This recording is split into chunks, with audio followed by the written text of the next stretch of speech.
Okay folks, time for a little bit of Austin Rover, and today I am heading north.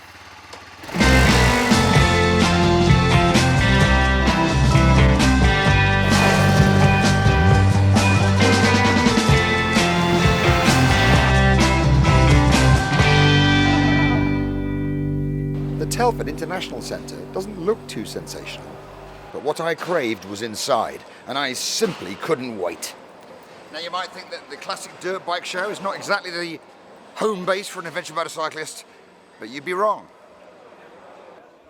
Predictably, the show is bursting with beautiful old bikes, auto-jumbled boxes of bits, and literally thousands of middle-aged men. However, I was here for the vendors, specialists whose stalls were bulging like an Aladdin's cave of gizmos that are vital to any adventure motorcyclist. Like the well-tended stall of auto hose and restoration products, run by Steve Hyde, who knows his stock like a shepherd knows his flock. Tyre levers, T-spanners, spring pullers, different types of mountings for fuel tanks, vent tubes of different colours. This place certainly beats Halfords, especially when it comes to unusual tools and the spectacular domain of Gloucestershire's Greg Holder. In this day and age, it doesn't matter what bike you ride, you need the specialist tools to work on it. Taps and die sets, micrometers, lathe tools. You can't buy this stuff in the ordinary shops these days. You need a specialist tool, people like myself.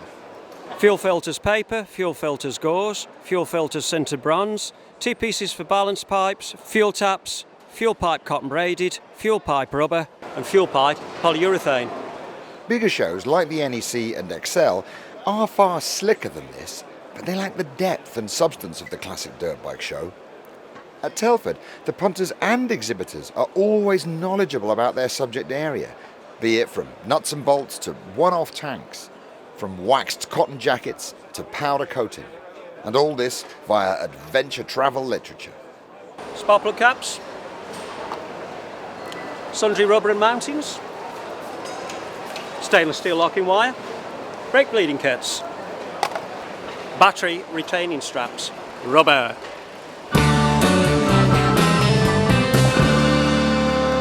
This is my favourite stall by miles and miles and miles. All they sell is little pieces of metal, which for me is for making improvised knickknacks out of. They come in all sorts of sizes. Some of them I think are meant to end up in lathes. I don't know anything about that. But every kind of possible homemade, improvised, self-generated bit of luggage or something like that, they've got the stuff for it. I was surrounded by experts, craftsmen who know how to design and build, whilst these cats at the Chain Gang just do chains. Well, chains and sprockets. So yes, they know what they're talking about, and if it exists, they've got it. I'm not one for polishing up my chrome, but every year I need to top up on grinding discs and assorted rotary fittings. There's only one man in town, and the clue's in the name. I get my stuff from Abrasive Jim. Aha! Abrasive Jim! So, what have you got here today for us? I've got everything that you need. I've got bristle discs. I've got cutting discs. Look at this! I've got polishing mops. I've got satinising wheels. Black strip-it wheels. Polishing compound, look at that bad boy. You could say I'm a specialist. I'm Abrasive Jim. He is Abrasive Jim.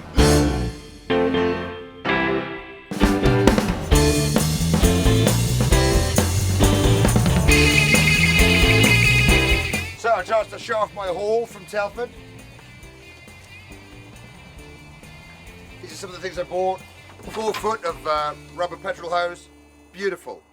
Brass T-connector from Steve Hyde, beautiful. Metallic fuel filter, stop that horrible foreign petrol mucking up my lovely Japanese carburetor, beautiful. Last but by no means least, an emery paper flat wheel from Abrasive Jim for put it on the drill, roughen up the inner tubes when I do my puncture repairs, beautiful. See you next time.